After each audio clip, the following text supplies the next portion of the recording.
When we talk of collaboration, we often think of companies coming together, businesses collaborating for synergy, but collaboration goes beyond that. For example, before Henry Ford introduced cars, someone invented wheel. Before online courses and online degrees were innovated, somebody established gurukuls. So innovation does not have to take place within a certain time zone or within a certain era. It can transcend that. So today is the age of collaborating on innovations that have already happened, on collaborating with other entrepreneurs too. So when we talk about entrepreneurs, they're usually represented as individual lone wolves, one-person army that has this glorious vision and works on it works very hard on it all by him or herself. But entrepreneurs know the potential and the role of collaborating. Because oftentimes, when you take on this path of entrepreneurship, you're out there to solve a social issue or an issue that does not exist in isolation, that does not exist in vacuum. So this is when we have to collaborate with all the different stakeholders that can affect or that can work together on building a solution for that issue. And this is when I started Khalisisi.com myself. I work with other local waste entrepreneurs, the Khalisisi friends, that's what we call them. They're normally known as bhaiyas or kabadiwalas otherwise. So that is how I started Khalisisi.com. It's a very simple idea. It's not a genius idea. So the idea is to collaborate with the resource, with the network, with the hard work of these Khalisisi friends, the waste entrepreneurs, to make sure that we're building a better culture, a better environment in Nepal.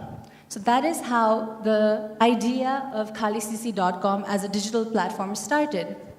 So not a genius idea at all. So moving on to more popular examples, Instagram.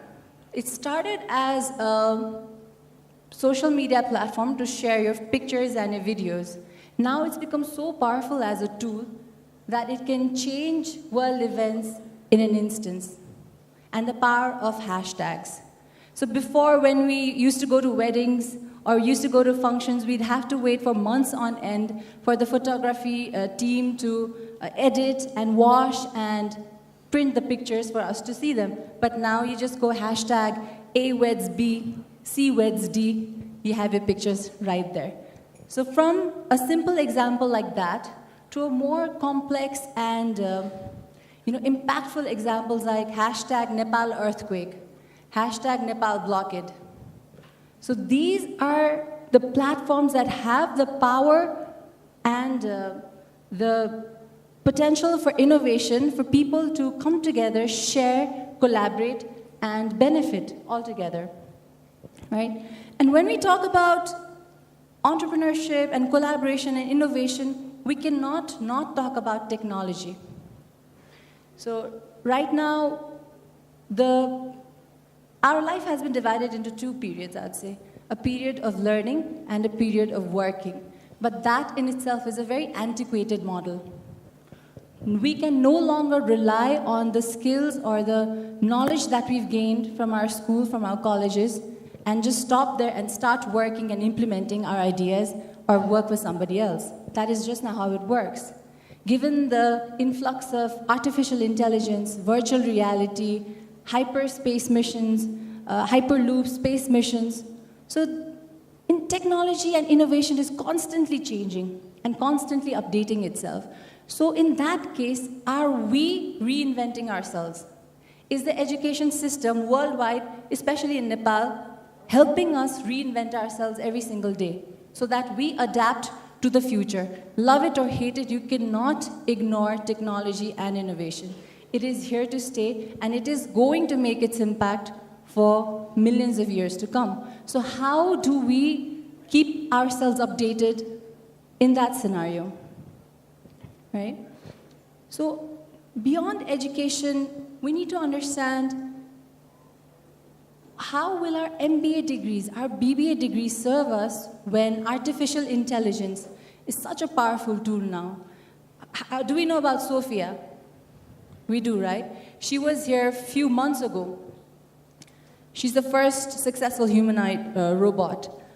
This room is filled with energetic and passionate young individuals like ourselves.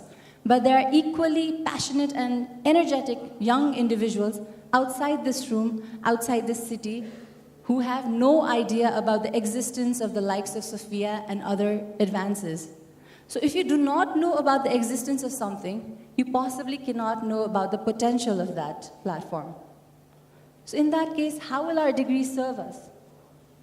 When all our fellow Nepali pupils who've been in Middle East countries, when they come back in influx numbers, in huge numbers of millions and millions, how will the ecosystem support them? Is the government ready? Are our institutions ready to take in such a huge manpower? So in that case, how do we collaborate with them? So this is about not just the divide between the rich and the poor. Now the topic is about the digital divide. You may have access to the latest technologies, but are you able to harness that technology? How useful is that technology and innovation in your daily life? Or do you know about the existence of it? So the question comes about digital divide, which brings us back to the topic of digital collaboration. How are we going to collaborate with such a huge population of useless humans if their jobs are easily going to be taken over by artificial intelligence? Sure, they might not, compete with us in terms of consciousness, human consciousness, but all that they need to replace us from our jobs is intelligence, and that they have. So how do we digitally collaborate such a huge population? That's one question. In terms of collaboration and innovation, so recently we worked with a group of people in this village called Sangu, that is 2 hours away from Kathmandu. They contacted us, they told us they recently launched a cleanup drive, and they have heaps of trash that need to be collected. So I told them, is there any way you can transport that trash back into the city, because it will cost no less than 30 to 40,000 to take those resources out from that area and bring it back to the city. They said no, they don't have the budget for that, they have no idea on how to collaborate for that. So we had a very simple solution. Because usually in these areas, there are INGOs and NGOs that have set up their project camps and who have their headquarters based in Kathmandu. So they have vehicles that keep coming back and forth from areas like this. So I asked them, can you ask your local INGO to arrange a pickup for the resources from the village back to the city when it comes empty? They said, we'll try. But that didn't work. The organization it refused to work with us. So they talked to the local authority, and the local authority was so keen and enthusiastic that they said they can allow them to use the milk van that comes into the village from the city to deposit all the trash and bring it back to Kathmandu, and that's how it worked. We weren't 100% successful in retrieving all kinds of waste, but that is the kind of disruptive technology that we need to think of. So that is the power of collaboration. When you collaborate with people, with different communities, with local authorities, that is the kind of customized and adaptable solutions that really work in areas like ours.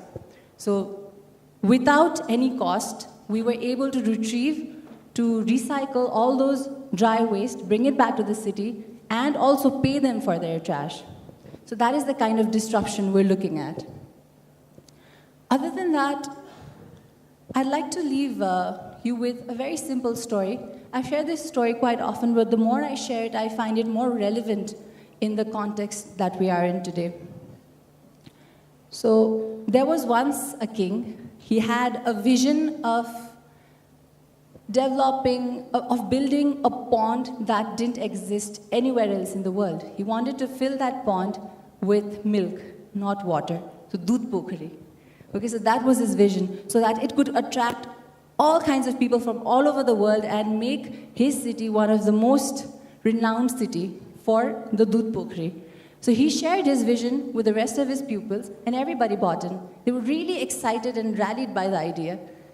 So when they went home, one of the pupils, let's say Ram, so he decided, because milk is so precious and so expensive compared to water, I'll just take a bucket of water instead of milk. What will my one bucket of water, how will it make a difference compared to everyone else bringing their bucket of milk? So when he went there next day, he was surprised, he was shocked, because everybody thought the same. Everybody ended up with a bottle of water and not milk, as they had promised.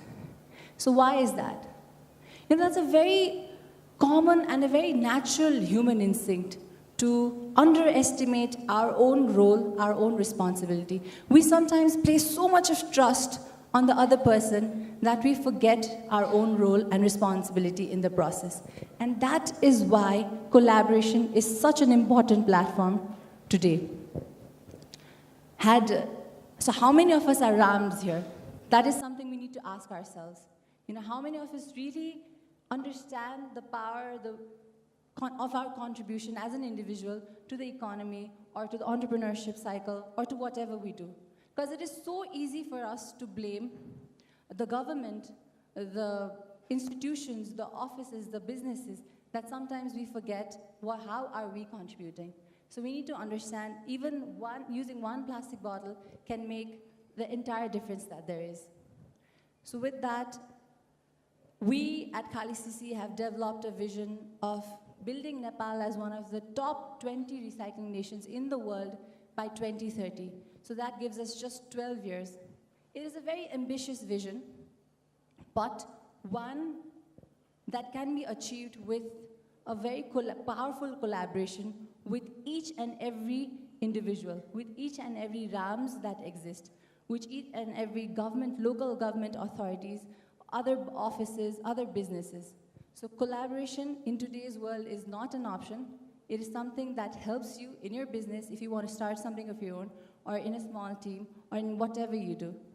So thank you so much. I hope you all take this seriously and think about collaboration from a very different